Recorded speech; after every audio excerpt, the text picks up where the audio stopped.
greens and potatoes and cornbread that tastes like pound cake to get your eyelids feeling heavy. So I'm looking out here and telling you, drink some of that tea. I suddenly felt like I need to cut this speech in half. People got full stomachs and they're ready to go home. But you all know how hard it is. This is indeed a celebration. And thank you for having me. When Pat contacted me, there was a time when like my speaker schedule was on overdrive and my life is kind of changing and things have gotten in the way of that. Doing a lot of caregiving for my 92-year-old mom and doesn't leave a lot of room to do any extracurricular stuff. And I've been saying no a lot, which is not my makeup really, but I've learned it, embraced it. But when Pat called, you can't say no to the Hanover NAACP. Ain't no way. Because as a journalist, I've seen you all out here working and winning. And I'm a Hanoverian. At the point now, I've been 28 years in Hanover. My wife and I have lived in Hanover. It trips me out to say this. We've lived in Hanover longer than we've lived anywhere in our lives, and we ain't young. I'm not young. And it's crazy. But I mean, this room is like what I like to think of as Hanover. I mean, I know there's a lot of controversy and a lot of apparent craziness, but this, in any place, as you all know, you find your people, and you all my people. So thank you, first of all, for all you do on my behalf, literally. So thank you for inviting me to speak. And more than that, thank you all for always fighting the good fight on behalf of county residents like myself. Through no fault of your own, no one in this room, Hanover doesn't have the best rep. Now, like virtually every Virginia locale, it has a history of problematic history. History of enslavement, segregation, discrimination. It's hard to live down. Despite its high-achieving school district, its school board members too often have espoused a kind of anti-intellectualism mixed with some bigotry. Most famously expressed back in 1966, when the county school board banned the Harper Lee literary classic To Kill a Mockingbird. That didn't age well. That action was by an appointed school board. A fact duly noted by myself in a recent column, and also by Washington Post columnist Greg Sargent, in a piece that didn't reflect particularly well on things here in Hanover. But even more damning than that article on the elected school board push was the photo that ran with it. And I don't know if you've seen the article, but the photo presented the best and the worst of Hanover County. You look in the background, you can see the lovely pastoral setting that so typifies this county. You got horses grazing in a pasture in Beaver Dam. But most of that's blotted out by that familiar yellow Tea Party sign with red and black lettering. And this particular one had a Liberty Bell and a pistol. Might have been a Glock. I don't know. But a pistol. And the message was, freedom has a nice ring to it and a bit of a recoil.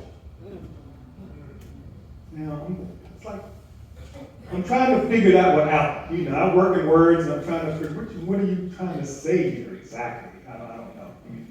The imagery is obviously violent, but what is the message?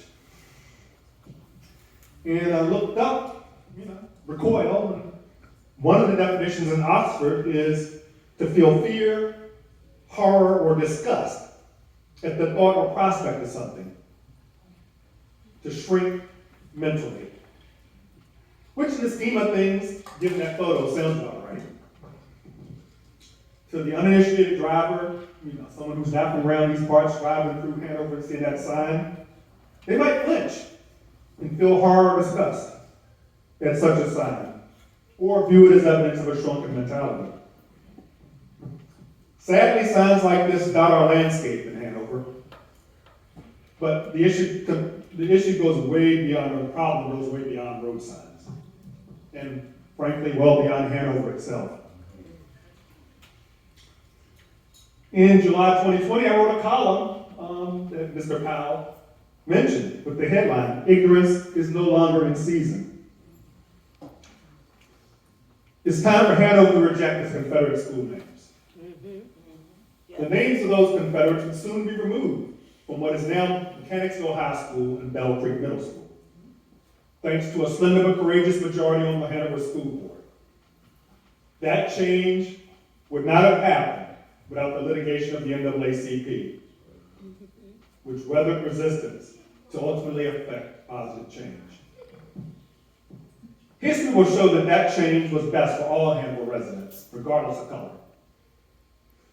Whether American democracy survives to allow the discussion of actual history remains an open question. What I'm about to say would have seemed unlikely during the halcyon era that followed the triumphs of the Civil Rights Movement in the 20th century. But here in the 21st century, we need the NAACP. In Hanover and elsewhere, now more than ever. And here, I must give props to the organization. See, I'm a boxing fan. I know everyone's up in MMA now, but I'm still in the boxing. And in the lexicon of that sport, I will say that the Hanover NAACP punches well above its weight. Black residents make up less than 10% of this county. People of color, less than 15%. But you wouldn't know it. The county NAACP is at the forefront of seemingly every movement involving equality, diversity, inclusion, and economic justice in Hanover. Seems like we write about, as a reporter, it seems like you all are in the paper a lot more than all the other NAACPs in the larger jurisdictions. Indeed, your name could easily be the Hanover NAAHR, the National Association for the Advancement of Human Rights.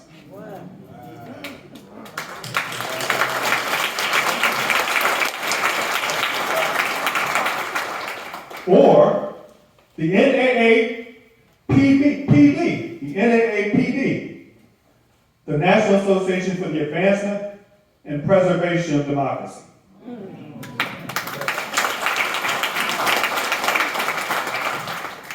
I will say, if such an organization does not exist, we certainly need to invent one, because democracy is in peril in America.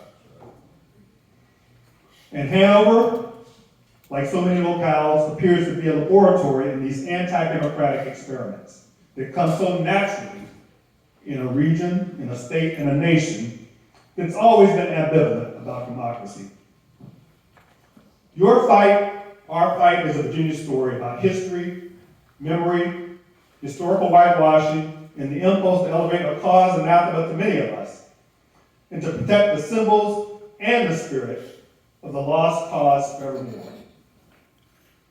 We no longer have Lee Davis High School, Stonewall Jackson Middle School, or Confederate statues lining Monument Avenue, but their spirit lives on in the contradictions and afflictions that continue to haunt us in our public policy. Amid the contradictions of some of our citizens who waved the stars and stripes in tandem with the Confederate battle flag that fought in opposition to those stars and stripes. They preached the gospel of the Constitution, but pushed book banning and censored classroom lessons. They pushed back against the expansion of freedoms for all, including LGBTQ people. They treat equity, which is defined merely as fairness, like the vilest epithet. And they view the voting rights of the masses as a threat to their hegemony. This is a culture I was quite familiar with, long before I became a Hanoverian. I grew up in Richmond, in an all-black community by Bird Park. Back then, we called it the West End. If you're of a certain age, you know you know. My mother told me that when she and my dad moved there in the late 1950s, they were the second black family. It was a white neighborhood. Several months later, it was all black. Product of black busting by the real estate industry. They scared the white families into getting out of Dodge and resell it to us at a big profit. We now affectionately call Richmond RVA, and it's become recognized for its restaurants, its craft, breweries, its museums, the James River Recreation. It's even gained bona fides as a center of social protest after the summer of 2020. Who saw that coming? The Richmond I knew for most of my life was a city terraformed to propagate the narrative of the lost cause through the erection of Confederate monuments, street names, buildings, and the content in its textbooks. As a child, I was steeped in that culture without realizing it. You couldn't get from my home in Bird Park to, say, the Sears and Roebuck on Broad Street, again, I'm sure my age, or Virginia Union University, where my father worked for almost 30-some years. The statues had no meaning for the longest time to me. They were functioning as intended, as symbols that both reinforced white power and normalized it.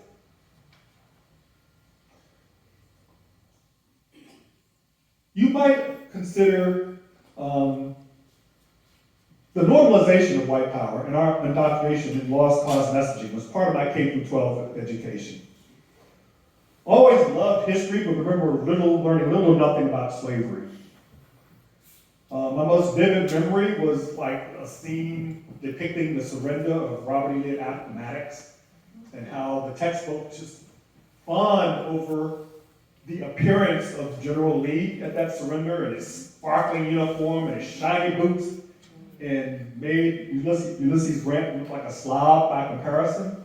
It wasn't that subtle, even for a kid. I didn't realize that those textbooks had the stamp of approval of the United Daughters of Confederacy, who, as much as any organization in America, shaped the narrative of school textbooks. Its historians wrote something called a measuring rod to test textbooks and reference books in schools, colleges, and libraries back in 1919. You might consider the measuring rod a precursor to the orders against divisive concepts that Governor Youngkin and other right-wing politicians are pushing today. Its rules went as follows. Reject a textbook that does not give the principles for which the South fought in 1861.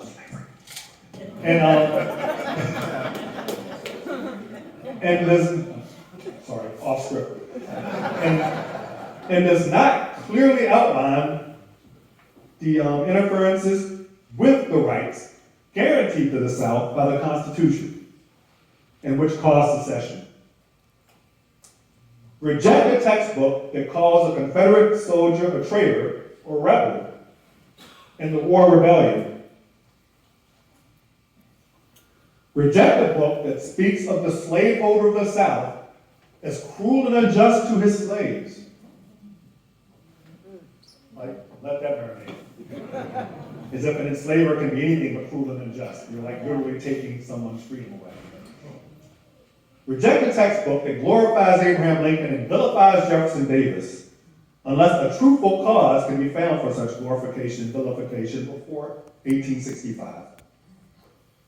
Reject a textbook that omits to tell of the South's heroes and their deeds, when the North's heroes and their deeds are made prominent. So, the UDC was instrumental in spreading the lost cause narrative through the erection of monuments. The attempts at this historical whitewashing persist today in Florida's characterization of an institution grounded in kidnapping, rape, murder, and enslavement as a job training program, beneficial to black people who experienced it. Wow. It's a bit of the educational gaslighting that clearly has its antecedent in UDC's 20th century propaganda. These textbooks miseducated generations of Americans, hardening their hearts and minds into a default defense or outright denial of America's legacy of systemic racism. It's no accident that in Richmond, in the protest that followed the murder of George Floyd, the headquarters of the United Daughters of the Confederacy was targeted and torched. The UDC headquarters has since been repaired. The damage that organization has caused will live on for a long time.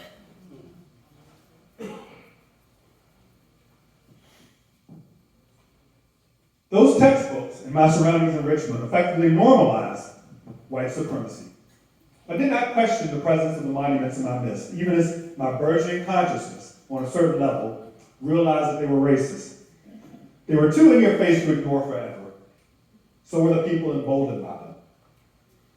I'd never given much thought to the monuments until my first day of 7th grade at a new Catholic school in Highland Park, and that would have been St. Elizabeth's, since torn down. Highland Park was a predominantly black neighborhood at the time, and the Black Panthers would distribute newspapers there. But the school was largely populated by white kids from Mechanicsville, oddly enough. And, you know, Mechanicsville has a tremendous attachment to its Confederate heritage. So, first day of school, new kid. So I walked on the playground, first day, don't know anybody. And a half dozen of the white students walked with me. That looked like a welcome wagon. So instead of hello, the largest boy in the group, maybe he got kept back a grade or two, I don't know. So he's like, what are you? A Yankee or a rebel? And even my 12-year-old self, I mean, I wasn't H-Rap Brown or anything, but even my 12-year-old self knew that A, the question was silly, and the answer was a no-brainer. I'm a Yankee. I told him what I was skipping a beat. The battle lines were drawn. My true education in Richmond began. So, around this time, I moved out to Henrico County, to Glen Allen, to attend Hermitage. And of course, one of our rivals was Lee Davis. So we played summer league, and you get to know some of the guys on the team, and it was Lee Davis. Had a team full of brothers. And we got to know them, and they seemed like they were cool brothers, we liked them. But I never got around to asking, how the hell can you play for a team called Confederates? Yeah, I was like 14, 15 years old, and I just, even then, that was like, this is weird. Playing the Dixie, the people waving the flags, we weren't feeling that. We were young and clueless, but we weren't feeling that. And, this was the 1970s, we had our afros, and had my little pick with the clenched fists. The cake cutters, we used to call them the rakes, you put them in the hand, and the principal's like, that's right, be suspended if we catch them. Had my little red, green, and black liberation patch on my denim jacket, I was like a little militant, But, the sight of those flags being waved by high schools didn't set well with me and my buddies. So, moved on to college in HBCUs, Virginia Union University. Finally learned some black history and literature.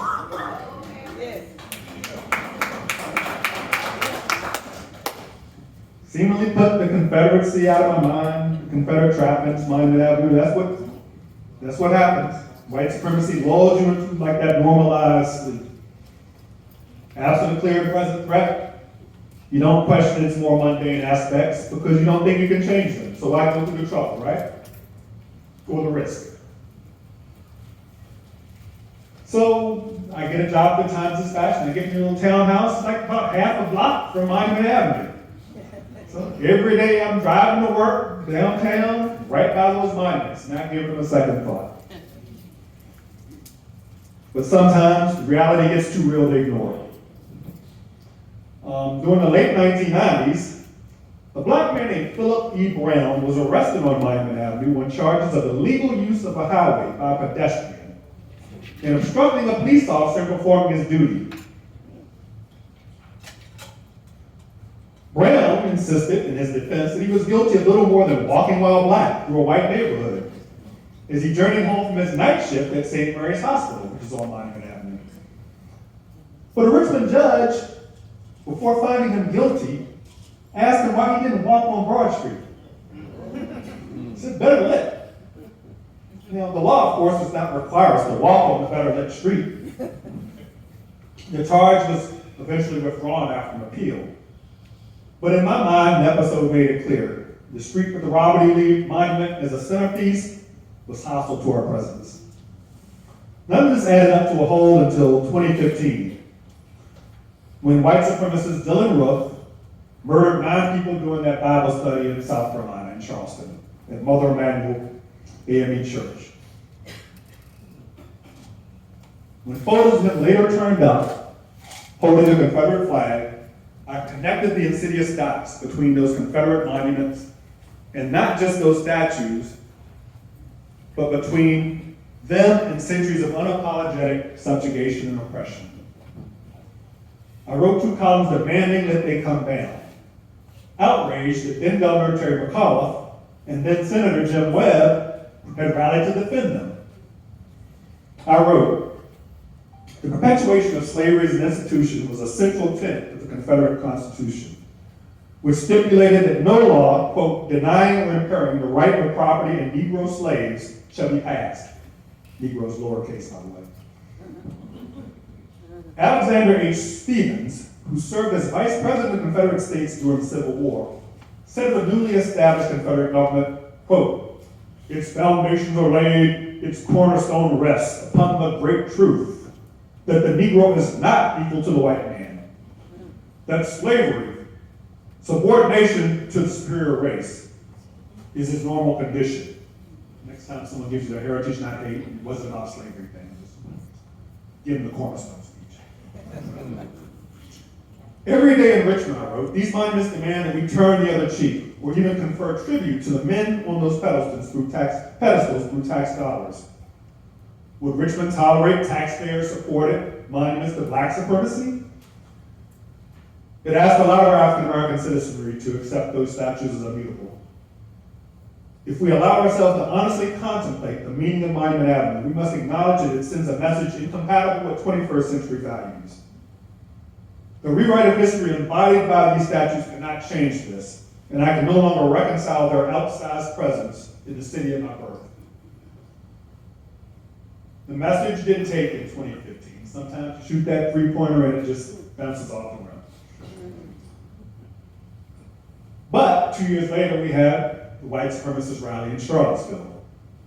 And they gathered there, let's not get it twisted, to defend those Confederate monuments. And at this event, we saw the murder of Heather Heyer by a neo-Nazi who mowed her down with his car, along with other protesters. We had a Monument Avenue Commission appointed by Mayor LeVar Stoney, which became moot after Floyd was murdered by a Minneapolis police officer. Floyd's murder would turn out to be an Emmett Till lynching of the 21st century, a crime so heinous in both its lingering execution and widespread viewing that America could no longer readily turn the page. It set off a spring and summer of change in Richmond, where the statues came down, and of course here in Hanover, where Lee Davis High School and Stonewall Jackson Middle School no longer exist as named. And here I find parallels with Matthews County. Another, much smaller than Hanover, but another county with a smaller black population actually than Hanover, whose NAACP rose up. They changed the name of their school, their former Lee Jackson Elementary School, and the county held a referendum on whether to relocate the Confederate monument on its courthouse green. The referendum failed big time. 80% of voters opted to keep the Soldiers and Sailors Monument on the courthouse green. But and what should be a trend disturbing to all, the folks of Matthews, who won with an 80% to 20% vote, had so little faith in the democratic process in their overwhelmingly Republican county that they attempted to do what the Virginia General Assembly had tried to do for decades, if not a century, and failed to protect those monuments in perpetuity. They brought before the Board of Supervisors a proposal in which the monument in the courthouse green would be deeded over to Confederate groups. This is a place where 42% of the population was enslaved at the start of the Civil War. And I remember interviewing the head of the NAACP in Matthews, and she said, democracy is democracy. But they don't believe in democracy or that democracy works. So rather than let the vote stand, they feel like they need something else. Does that sound familiar?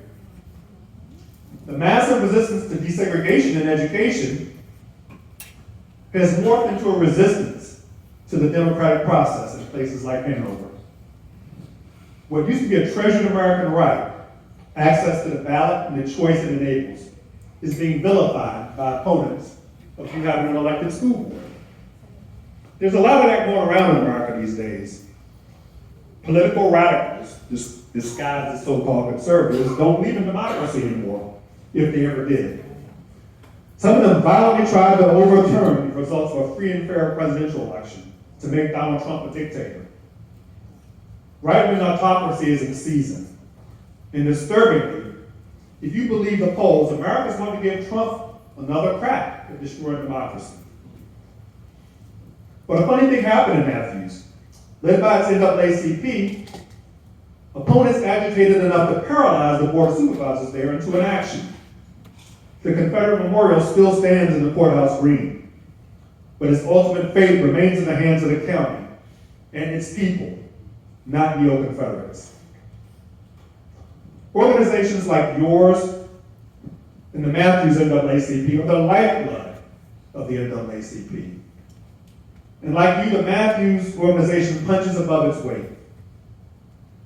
And like yours, it's a multiracial organization composed of people of goodwill invested in social justice. This fight might seem like a lonely one in a place like Hanover. But as your successful endeavor to change the school name shows, hearts and minds eventually catch up with the times. As Martin Luther King Jr. said, the moral arc of the universe bends toward justice. It bends toward civil rights. It bends toward voting rights. It bends toward women's rights and LGBTQ rights. It bends toward a full and honest accounting of history and against propaganda and idolatry. And it will bend again toward the embrace of equality and democracy. Contradictions inevitably sag and collapse from the weight of hypocrisy. Enslavement was too great a contradiction of America's lofty ideas for the nation to bear. Jim Crow and racial terror made a mockery of America's global crusade for human rights. The Soviet Union gleefully threw America's mistreatment of its black citizens in its face. That and the pressure brought to bear by the NAACP and other civil rights groups brought about change. This is not to suggest that the path will be smooth and straight. For all of us, the struggle continues. There will always be a backlash to social change in America and elsewhere. But change is an inevitable condition of the planet. The NAACP has won battle after battle against seemingly insurmountable odds because it is invariably on the right side of history. This is exactly what your adversaries, the opponents of critical thinking and honest education, do not want to highlight. This is because they are on the wrong side of history. They always have been. Hate, bigotry, voter suppression, censorship, and unequal justice under the law have no place in a democratic society.